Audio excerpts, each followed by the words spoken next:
Assalamualaikum warahmatullahi wabarakatuh. Saya Valen Alvina dengan NIM 24650095.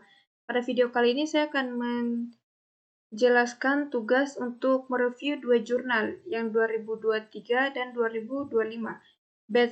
BFS, DFS, Generate and Test, Hill Climbing, dan Great Bats First Search. Nah, kita masuk ke tujuan dari tugas ini. Tujuan dari tugas ini untuk menentukan dan menganalisis dua publikasi dari rentang tahun 2023 sampai 2025 yang berhubungan dengan metode pencarian seperti Breadth First Search BFS atau di Breadth First Search atau DFS atau versi heuristik seperti Greedy Best First Search atau GBFS. Lalu tujuan yang kedua untuk menghimpun ringkasan dari masing-masing jurnal, jurnal judul, pendahuluan, metode, hasil, dan pembahasan kesimpulan. Lalu untuk yang ketiga, menjelaskan isi jurnal plus perbandingan antara keduanya, sedikit menjelaskan tentang metode pencarian lain, misalnya Hill Climbing dan Generate and Test. Nah, untuk jurnal pertama ini DFS atau DFS. Untuk judul yang pertama ada A Comparativist Analysis of Breadth First Search atau yang sering dibilang BFS dan Deep First Search DFS Algoritma yang dibuat oleh Joseph Yanda Maret 2023. Nah, lalu penelusurannya. Graf adalah dasar untuk menyelesaikan berbagai problem seperti pot solving. BFS dan DFS adalah dua algoritma populer untuk traveler's graph. Masing-masing punya karakteristik yang berbeda sehingga cocok untuk tipe permasalahan berbeda. Lalu untuk metodenya, untuk metode jurnal 1 ada penelitian ini melakukan kajian konsep dasar BFS dan DFS, teori, cara kerja, struktur data yang dipakai, QUIC untuk BFS, stack rekursi untuk DFS. Lalu perbandingannya kompleksi waktu dan kebutuhan memori dari kedua algoritma, analisis perbedaan urutan kunjungan simpul atau output untuk menggambarkan perbedaan perilaku travelers BFS / DFS. Nah, untuk jurnal yang pertama hasil dan untuk pembahasannya, DFS itu mengeksplorasi graf atau melebar.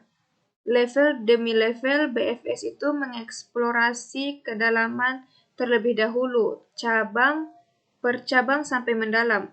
BFS itu membutuhkan lebih banyak memori, menyimpan banyak simpul di frontier queen, tetapi unggul untuk menampilkan jalur terpendek dalam graf tak berbobot jika solusi berbobot dalam kurung jika solusi ada. DFS lebih hemat memori dibandingkan BFS pada graf terstruktur atau dengan kedalaman terbatas. Cocok untuk eksplorasi mendalam atau ketika solusi bisa berada jauh dari akar. Namun DFS bisa tersesat di jalur panjang dan tidak optimal untuk shortest path. Lalu urutan hasil kunjungan simpul berbeda antara BFS dan DFS, artinya struktur hasil traversal dan dinamika pencarian tiap algoritma berbeda tergantung graf dan kebutuhan. Nah, sekarang kesimpulan.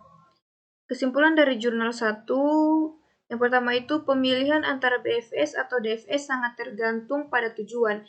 Jika butuh jalur terpendek atau paling efisien dari titik awal ke tujuan, maka itu ambil aja DFS. Jika butuh eksplorasi mendalam atau solusi jauh dari root atau akar, atau lebih memori terbatas, itu ambil aja DFS.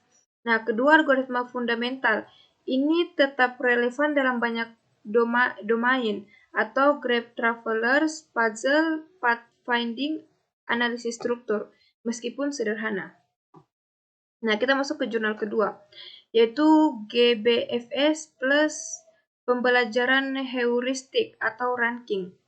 Judulnya adalah Learned Firewitz Ranking for Greedy Bets First Search dari Muhammad Hao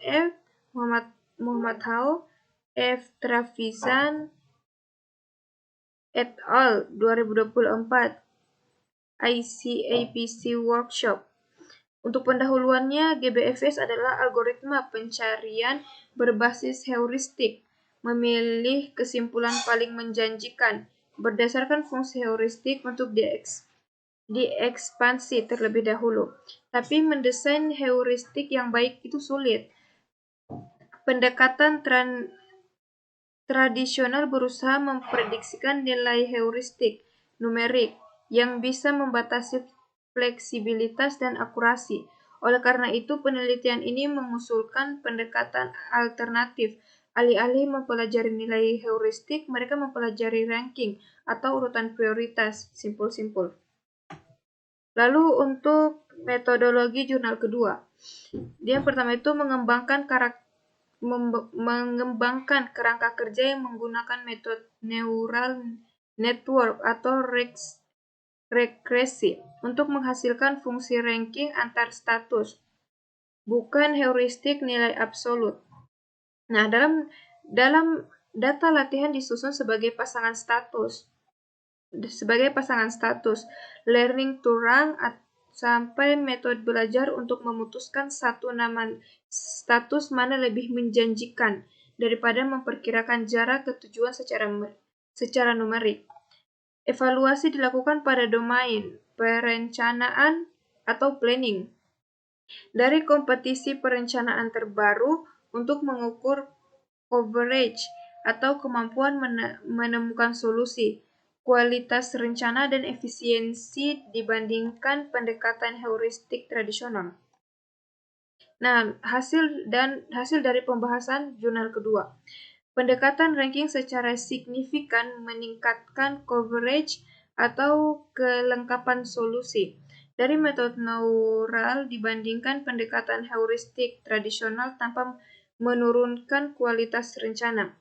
Metodenya lebih fleksibel, tidak perlu loss function kompleks seperti pada regresi heuristik dan dapat dilatih dengan data status yang bahkan di luar jalan optimal, membuat pelatihan lebih mudah dan umum. Nah, GBFS adalah ranking menawarkan cara baru dalam best first search, lebih adaptif terhadap domain luas dan bisa lebih handal dalam masalah perancangan dibandingkan heuristik konvensional. Kesimpulan dari jurnal kedua itu membandingkan status dengan ranking lebih fleksibel dan kuat daripada memperkirakan heuristik numerik tradisional. Pendekatan ini memperbaiki kemampuan GBFS menangani variasi domain perencanaan. Untuk masalah perencanaan kompleks, pendekatan learning to rank plus GBFS bisa menjadi alternatif menarik dibandingkan heuristik konvensional atau algoritma deterministik klasik. Nah, sekilas tentang child climbing dan generate and test. Child climbing ini algoritma pencarian optimisasi lokal, mulai dari satu solusi awal lalu terus naik ke solusi tangga yang lebih baik sampai tidak ada peningkatan lagi. Cocok untuk optimisasi sederhana tapi rentan terhadap lokal maksima atau solusi lokal. Prinsip umum best first search atau heuristic search. Nah, lalu general and text, metode dasar. Buat calon solusi generat, lalu uji apakah memenuhi syarat tes. Sederhana tapi bisa sangat tidak efisien jika ruang solusi besar. Biasanya dipadukan dengan heuristik atau pruning agar praktiknya lebih efektif. Baik, selanjutnya perbandingan kedua jurnal. Di sini untuk aspeknya jurnal 1 dan jurnal 2. Aspek yang pertama yang fokus. Aspek fokus jurnal 1 itu ke algoritma transversal dasar graf.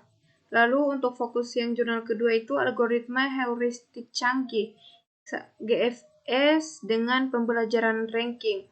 Lalu untuk aspeknya, skala dan kompleksitas.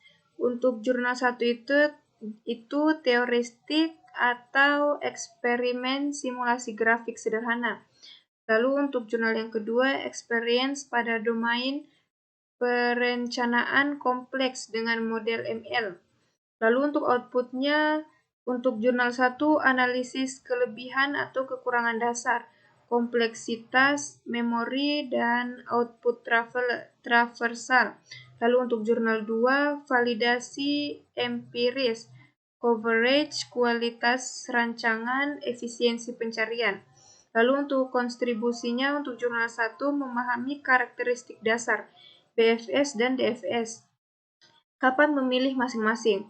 Lalu untuk jurnal 2, menawarkan metode modern, fleksibel,